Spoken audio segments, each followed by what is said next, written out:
सुबह से शाम प्रैक्टिस यहीं ये ग्राउंड में रहता था। वो सिर्फ खाना खाने के लिए घर जाता था, फिर घर आके फिर यहीं आ जाता था ग्राउंड में प्रैक्टिस करने के लिए। वो जब उसका ऑक्शन हो रहा था उसी समय मेरे साथ कॉल में था वो। अच्छा। तो बोल रहा था कि भैया हम कभी इतना सोचे भी नहीं थे या क्या हो रहा है। 2020 में 20 का जब तक वो बोर्ड 19 बोर्ड नहीं खेला था तब तक वो मेरे को बोल रहा था कि भैया ये लास्ट है, उसके बाद देखते हैं क्या करते हैं। उसके पापा बोल रहे थे कि यहीं पर रह जाएगा कि क्या होगा। हम बोले अंकल जैसे ये क्रिकेट खेलता है ना, इसको कोई ना कोई टीम तो पिक कर लेगा, आप टेंशन मत लीजिए। परफॉर्मेंस करके हम तो चाहेंगे कि इंडिया के लिए खेले वो, तो और प्राउड की बात होगी सारे के लिए। अभी तो झारखंड में उसको आदमी जान रहा है कि झारखंड का एक प्लेयर है, लेकिन जब वो कंट्री के लिए खेलेगा, अपना कंट्री के लिए, तो सारे कंट्री का सारा स्टेट उसके लिए प्राउड फील करेगा। महेंद्र सिंह धोनी को अपना आदर्श मानने वाला एक विकेट कीपर बैट्समैन जो झारखंड की सरजमी से उठकर आईपीएल के ऑक्शन तक पहुंचता है। झारखंड का पहला आदिवासी प्लेयर जो कि आईपीएल खेलने जा रहा है, उसे गुजरात टाइटंस के टीम ने 3 करोड़ 60 लाख की बोली लगाकर अपने टीम में शामिल किया। लेकिन एक बहुत बेहद ज़रूरी है कि आखिर उनका जो सफ़र रहा है, यानी कि झारखंड से लेकर गुजरात टाइटन तक, उससे उस सफ़र के बारे में आज हम ऐसे शख्स से बात करेंगे जिन्होंने उसे निखारने की कोशिश की है और उसे निखारा है, उसके पीछे कई काम किया है। तो आज हम मौजूद हैं नामकुम के काली नगर मैदान में, जहां पर रॉबिन मिंज खेला करते थे। अपने बल्लों से गेंद को बाउंड्री के बाहर पहुंचाने का काम किया करते थे, जहां पे वो मंझे हैं। तो आज हमारे साथ मौजूद हैं उनके कोच आसिफ।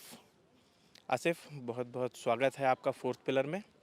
तो आसिफ, मैं सबसे पहले पूछना चाहूँगा कि रॉबिन मिंज जब पहली बार कब आपकी मुलाकात रॉबिन मिंज से हुई? सबसे पहले वो मेरे पास कोचिंग के लिए जब हम 2016 में अपना क्लब सोनेट क्रिकेट क्लब बनाए, उस समय मेरे पास आया। जब हम क्लब बनाए तो पहले से भी मेरे को जानता था वो, तो भैया मेरे को फ़ोन किया वो कि भैया हमको भी आपके पास प्रैक्टिस करना है। हम बोले ठीक है, आ जा प्रैक्टिस करने के लिए। तो सबसे पहले मेरा क्लब चलता था हरमू में, पटेल पार्क। अच्छा। पटेल पार्क में फिर वहाँ कोई इशू पार्क बन जाने के कारण फिर हम लोग का ग्राउंड जो था वहाँ पे से हट गया, छोटा हो रहा था जगह, तो वहाँ से हट गया। फिर हम लोग यहीं पे शिफ्ट किए अपना 2020 में। अच्छा। 2020 में यहाँ पे शिफ्ट किए हम लोग नामकुम ग्राउंड में। उसके बाद फिर इसका घर भी यहीं नामकुम में का रहने वाला वो। अच्छा। तो यहाँ से जैसे हरमू से यहाँ से हरमू जाता था प्रैक्टिस करने, तो एक स्टेशन प्रैक्टिस कर पाता था। फिर जब हम लोग यहाँ आ गए प्रैक्टिस, तो वो दिन भर प्रैक्टिस, सुबह जब आता था वो सुबह से शाम प्रैक्टिस यहीं एक ग्राउंड में रहता था। वो सिर्फ खाना खाने के लिए घर जाता था, फिर घर आके फिर यहीं आ जाता था ग्राउंड में प्रैक्टिस करने के लिए। अभी बहुत सा ऐसा टीम है कि वो आदमी सब सोच रहा है कि वो विकेट कीपर बैट्समैन है, लेकिन बहुत कम लोग को ये पता है ना, वो विकेट कीपिंग के अलावा ना वो फील्डर भी बहुत अच्छा है। अच्छा। बहुत सा ऐसा मैच हुआ जिसमें वो बैटिंग से तो बहुत ज़्यादा परफॉर्मेंस नहीं कर पाया, तो उस दिन हम लोग को कीपिंग से मैच जिता दिया। कभी वो फील्डिंग करके अपना फील्डिंग से भी मैच जिता दिया, या कुछ ऐसे एडवाइस दे दिया हम लोग को कि भाई ऐसे करना चाहिए, तो वहाँ से भी गेम को टर्न मिल जाता है। वो जब उसका ऑक्शन हो रहा था उसी समय मेरे साथ कॉल में था वो। अच्छा। तो बोल रहा था कि भैया हम कभी इतना सोचे भी नहीं थे या क्या हो रहा है। हम बोले कि देख नॉर्मली से बात है, जो तू प्रैक्टिस उतना साल से किया, जो तुम्हारा मेहनत है उसका रिजल्ट मिल रहा तेरे को। क्या भावुक थे वो बात करते हुए आपसे? भाव नॉर्मली हो ही जाते भैया, अब सीधे अब 3 करोड़ 60 लाख में, तो इतना एक मिडिल क्लास फैमिली के लिए, तो और ये कि एक प्लेयर के लिए, कल तक जिसको टीवी में देख रहा था आज उसके साथ में खेल रहा है, तो आदमी तो भावुक हो ही जाता है। कुछ उसके बारे में बताइए कि देखिए, वो जाहिर सी फनी लड़का है। अच्छा।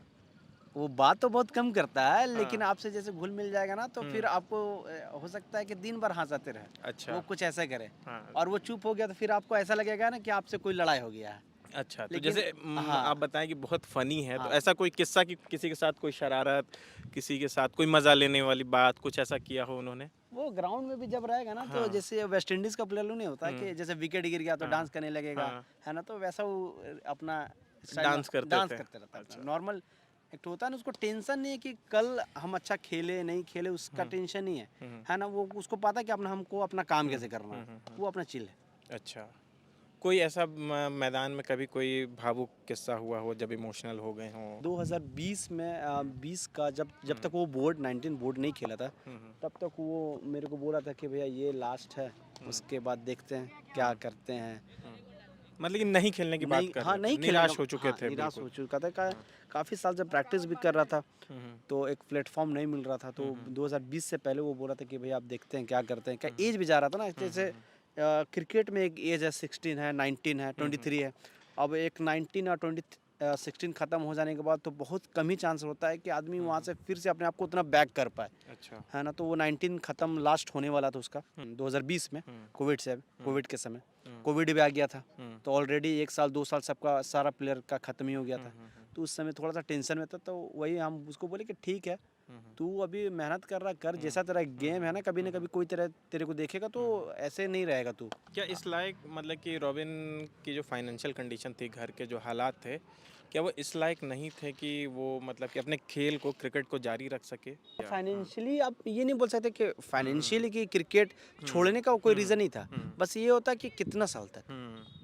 एक हर चीज़ का एक एज है ना, एक 19 ख़त्म हो जाने के बाद में क्रिकेट में उसके बाद 23 आता, तो डायरेक्ट आप जब 19 नहीं खेलोगे तो आपको कोई देखेगा भी नहीं, है ना, तो एक एज से हर चीज़ है। 2023 में स्टार्टिंग में जब सारा चीज़ ऑक्शन, उसमें सारा कुछ बात नहीं था, सिर्फ वो ट्रायल के लिए अलग अलग फ्रेंचाइजी का जाने लगा, तो वही उसके पापा बोल रहे थे कि यहीं पर रह जाएगा कि क्या होगा। हम बोले अंकल जैसा ये क्रिकेट खेलता है ना, इसको कोई ना कोई टीम तो पिक कर लेगा, आप टेंशन मत लीजिए, हमेशा हम यही बोलते रहे।